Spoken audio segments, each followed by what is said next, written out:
Do you guys remember this faux stained glass we did a while back? I got reached out to by a lady who wanted something similar like this for her dog. And I had to be honest with her, I don't take commissions. This is just a part-time thing for me. But then she let me know that it wasn't for her dog, but a family member's dog, and that it had passed away, and it was very special to that person. I had to think about, you know, what process I would have to go through to take a photo, you know, get it turned into a stained glass template, and then make that into something physical for the family. That's what I'm gonna try.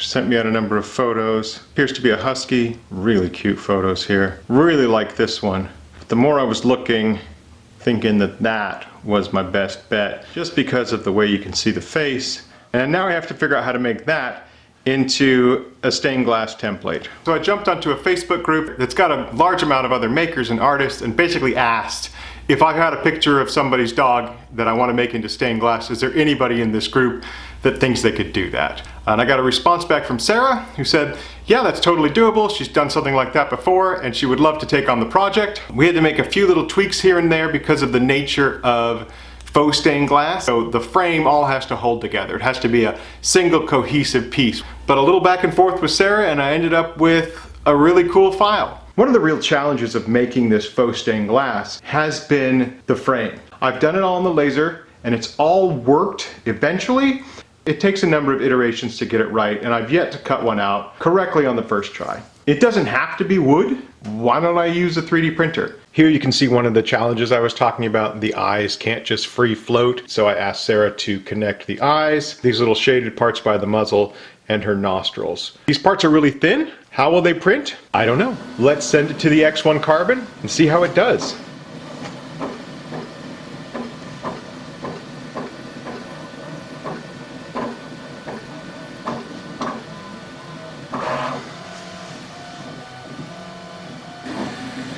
Sitting here watching this print, I'm getting more hopeful by the minute, because in the past, the frame has been one of the hardest parts of making these faux stained glass.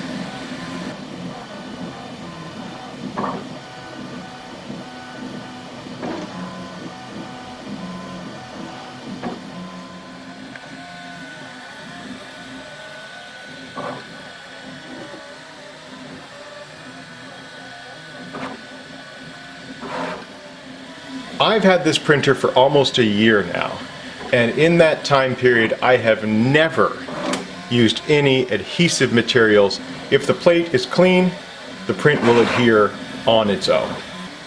I will say the handful of times that I've had first layer adhesive issues is because I put my grubby hands all over the build plate. All you do is you take the plate, you wash it under hot water, some mild hand soap, let it dry completely, put it back on, and it's great. One of the other really nice things about this printer is that it will check for errors on the first layer. It actually scans the whole project to see if there's anything that doesn't look right. And if there is, it'll just stop, pop up an error on the screen and say, we think there's something wrong, you should probably have a look at this.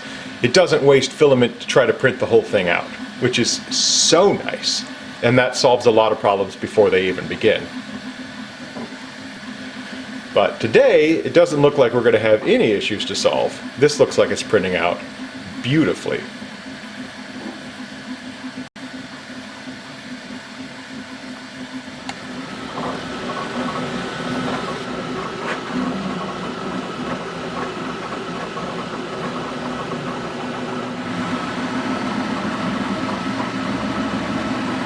And this printer is just blazingly fast.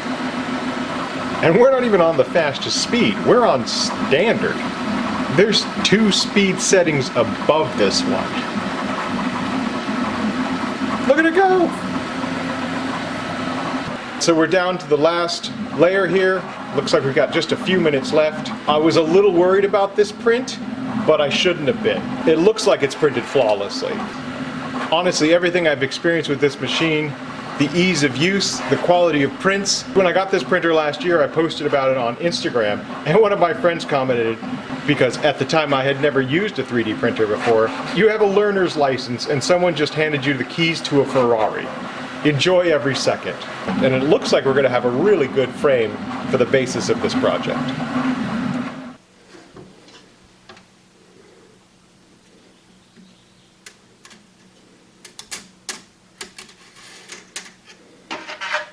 I think we just got it right on the first try. Didn't even have any trouble with these super delicate areas that I was worried about. Well, that's very impressive. Quite a bit of prep work before we actually get to pouring resin. The next step in this process is that we want to copper coat this. In order to copper coat it, this plastic frame needs to have a metallic paint on it. I've mentioned this before, basically all of my copper plating electroforming experiences with this kit that I've got. This is Enchanted Leaves. If you're a beginner, I think it's a great way to start. This is conductive paint. They have the alcohol-based and the water-based. And honestly, they both work great.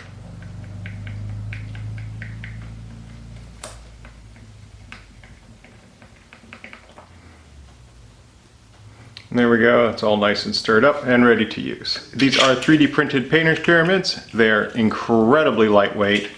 You can see there's almost nothing to them. They're great for something like this. I also printed out a set for heavier objects if you need them.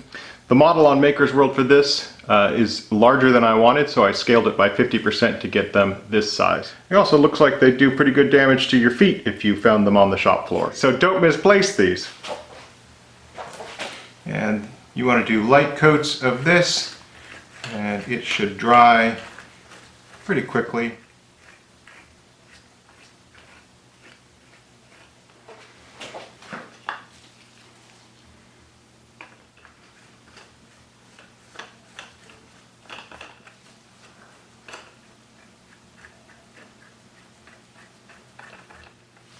Alright, we're going to let that coat dry, and we're going to do at least 2 coats of this. Give them a couple minutes to dry in between. Next step in the process, we have to electroform this. We need an inert container with a copper anode here. The solution is copper sulfate and sulfuric acid, so we're going to get our gloves on. Now obviously this container is going to be too small, so we're going to size it up a little bit.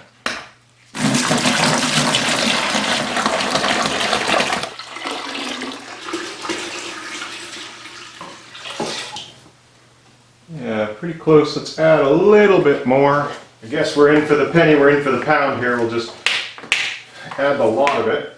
If I can get past the child safety devices. That should be more than enough, which is good, because I think that's all I've got. Back to my kit. I'm going to need power supply, cables, little weights. Here's my piece, and you can also see there should not be any more white PLA exposed. Ended up with 3 coats of conductive paint on here. This will float in there, hence these little weights. Oh, and I've got some drops here that should help to clarify the solution. Got our weights, our workpiece that we want coated, piece of copper to extend it down. We don't want the cathode to touch the anode, and red goes to the anode, black goes to the cathode. I like a low amount of electricity. Start. There we go, I got a little lightning bolt there. You can sort of see the piece in there. Hopefully those clarity drops will do their thing. I'm going to clean up my space here. This is probably going to take several hours. Been a little over an hour. And you can start to see here all these bright spots as where the copper is coating. You can see these dark lines up here near the top. That is where it's yet to go. It means that the setup is good. We will monitor how this progresses. Solution's cleared up a little bit, and it looks like the copper's down to around here, and then this darker area. This is around 14 hours or so. I flipped it this morning end for end. Remember too that this has to do this side, that side, and then all the insides as well. I wouldn't be surprised if this takes over 24 hours, but we're already doing really well. You can see it on either side, the conductive paint that hasn't been coated yet. So I went ahead and added 2 leads to that.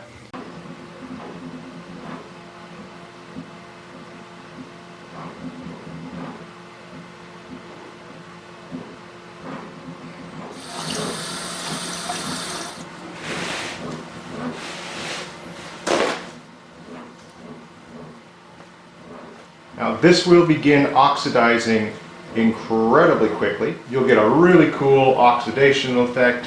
It'll start to pick up some browns and some yellows, and if you leave it over time, you will get a really cool green. For this piece, we want to keep that bright copper look. I'm just going to hit it with a couple coats of lacquer.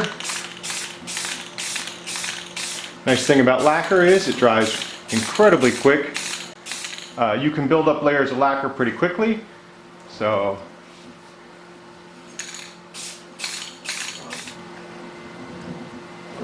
awesome.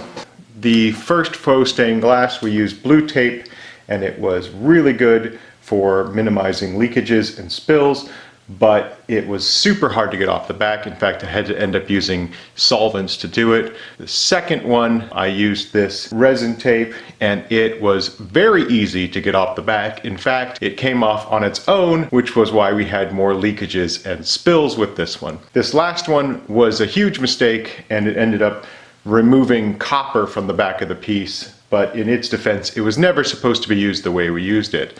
I'm going to go with this one just because I think I would rather get through the pores and then be able to remove it easily from the back. So you can see here I have already applied the resin tape probably about an hour ago. I've applied the weights directly to the piece to see if I could get some good adhesion in the different spots that I'm worried about.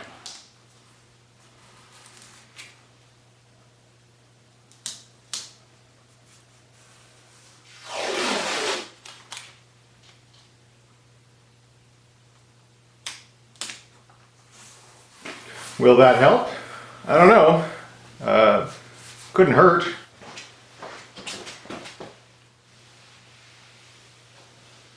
Spent a little time in paint and came up with this color scheme, which I'm happy with.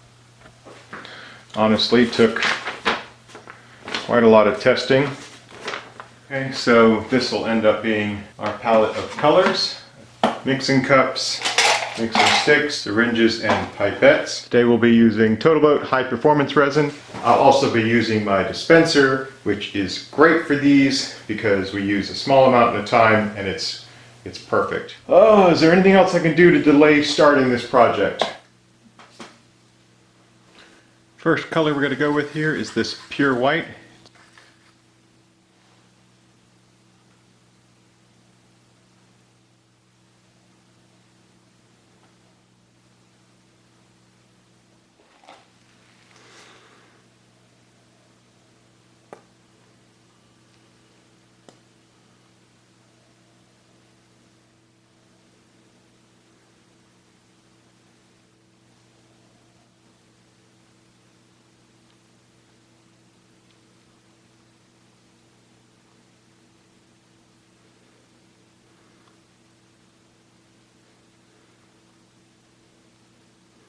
And so now I'm going to move on to gray. This gray area here, this just resin metallic pigment that I've got.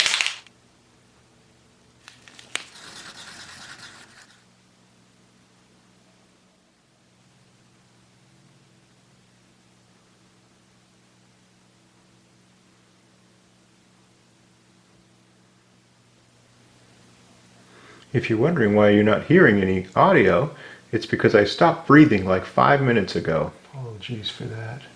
Just really trying to focus on what I'm doing here. I am really thankful that I taped this all down since I'm pushing with these pipettes here. And so now I need some light gray, and for the light gray I was thinking of just sort of combining these two into another cup. I have no idea if that's going to work, but that's what I was thinking about doing. So let's do it.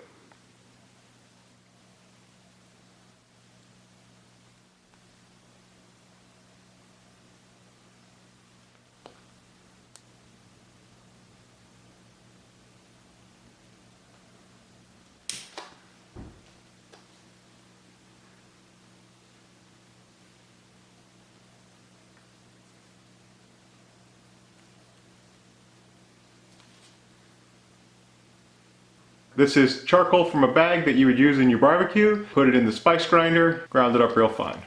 It is quite possibly the first pigment ever discovered by humans, so we're not breaking new ground here, but it is a really good dark black. I'm not entirely positive if it's going to be translucent or not, but these areas need black, and it's a very thin pour, so we'll just see what happens.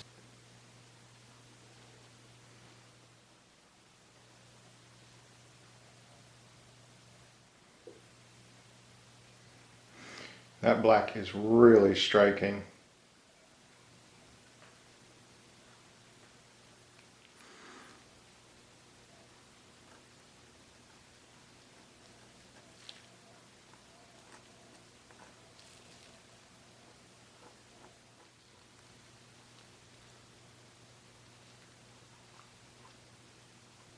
Here's the background. Got them labeled 1 through 4, and here are my 4 color samples that I'm going to be using. Silk blue, cobalt blue, blue green, and violet.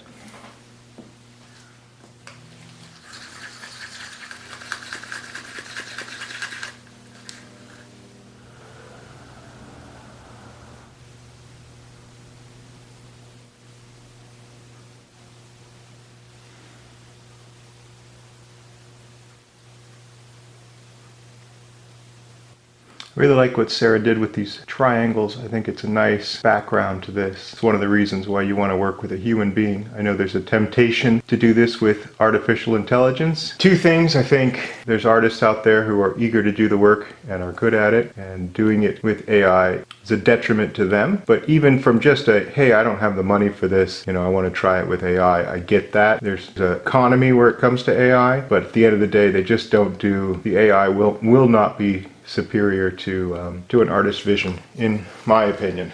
Do the dot in the eye because it's an eye. I like that a lot. Here we go again, not breathing. This is really delicate work, especially when you're going over a section you've already poured.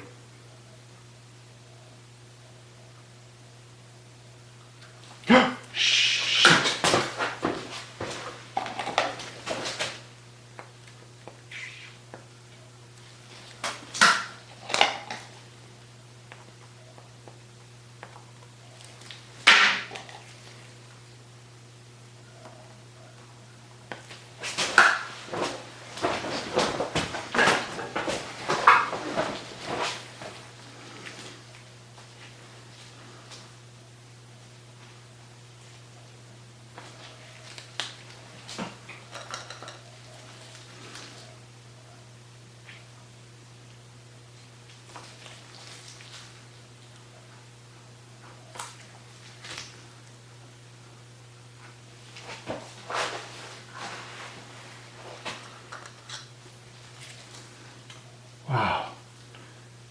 Talk about famous last words. Holy cats. The whole pipette flipped out. I lost the hold on it or something, but it just flipped completely out of the cup, just spraying. Woo, that was exciting. So, I need to mix up some more, because in my haste I threw the cup into the trash. But I think I got the spill good. What does that even mean?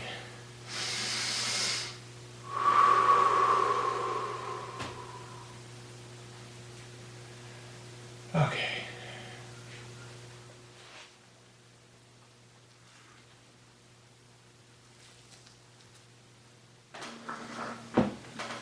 That is a pretty color. This one is blue-green.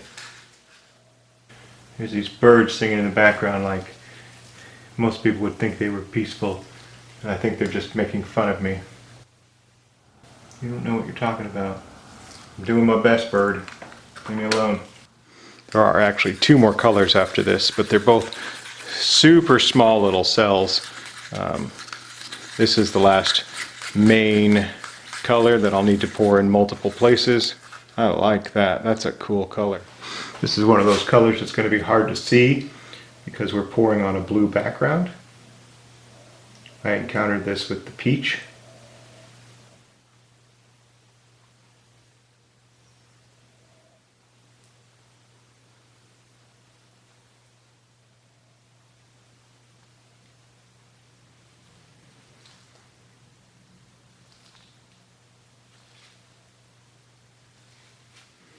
Those letters are a little tricky, but I'm really happy with how this has come out. I'm happy with my color choices. I'm happy with her face. What's left are these inner ears. We're going to do those in a pink. And then this eye crescent we need to do in a brown. I'm going to wait for this to cure and then I'll pour those last 2 little bits. Running out of space here. The color we're going with is called Geranium Pink.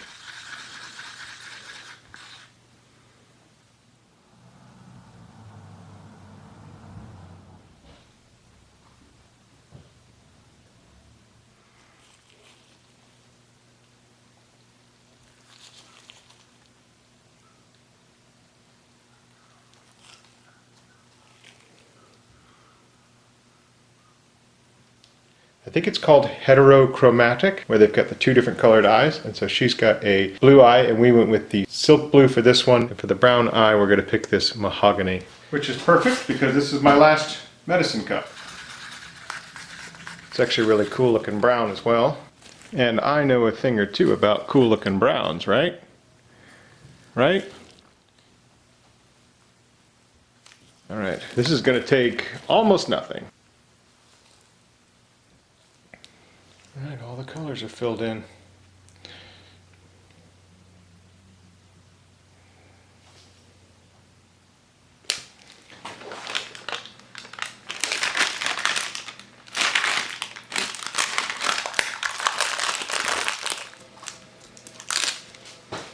This is Nymeera, and I'm hoping that the end result of this whole process is a reminder of a very special friend. That's what I'm hoping for. I think it looks a lot like the picture. Huge credit to Sarah for her work in tracing this and capturing that.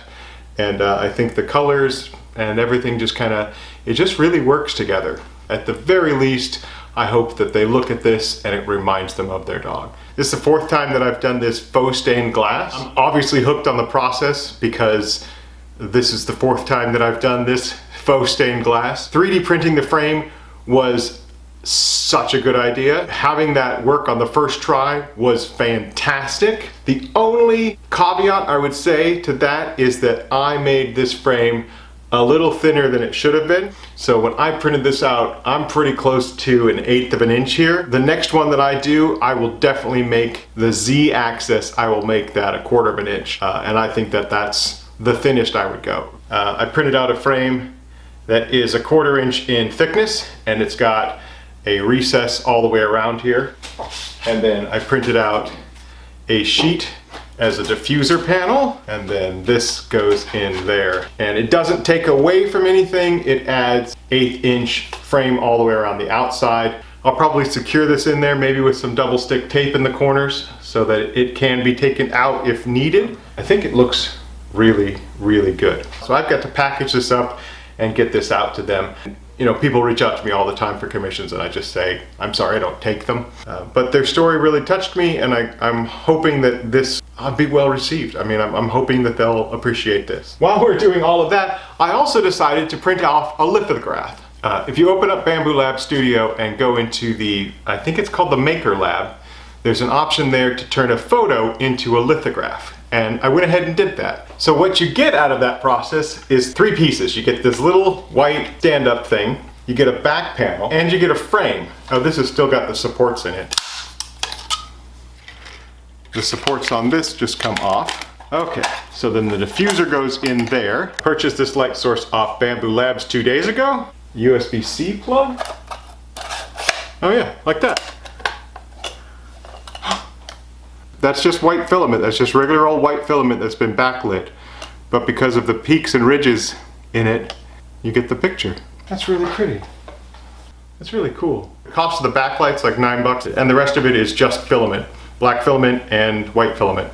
Big thank you to Bambu Labs for sponsoring this video. My Bambu Labs X1 Carbon worked overtime on this process, not just in printing out the frame for this, which was a flawless and simple process, and I will be hard-pressed to not use that in the future. We also printed out a number of auxiliary things for this. Painter's pyramids, the support frame, the back diffuser panel, as well as a last-minute lithograph project which came out flawlessly. If you are interested in a Bambu Labs X1 Carbon, or in the Bambu Labs A1, or in the brand new Bambu Labs H2D, which there is a box over here on my bench, then follow the link in the description below and you can get access to all of the great deals at Bambu Labs right now. If you are interested in making one of these, I would definitely reach out to an artist to help you with going from a photo to a frame. That being said, I did ask Sarah if she would be interested in doing this work again. She said she would be open to offers. I will put links down to Sarah's socials